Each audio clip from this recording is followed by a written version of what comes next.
Fun fact, kalau cerita pasal perfume ni, orang mesti akan cari bauan yang tinggal belakang. Betul tak? So that's why aku nak suggest dekat korang perfume daripada Jojo Edition, keluaran daripada Blanco. So aku nak suggest ni sebab apa tau? Sebab bau dia memang tertinggal belakang. Sebab baru-baru ni bila aku naik lift, aku lepak mamak ke, orang mesti akan tanya aku, "Bang, kau beli mana bang perfume ni?" Dan perfume ni aku dah repeat banyak kali dan aku memang recommend dan suggest dekat korang.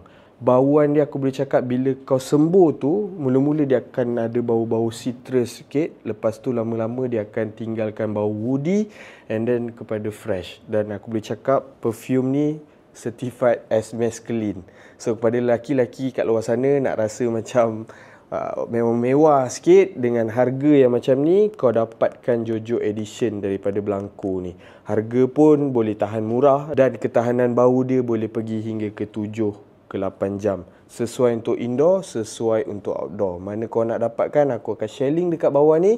Grab sekarang sebelum stok dia habis. Sebab stok dia memang rajin habis.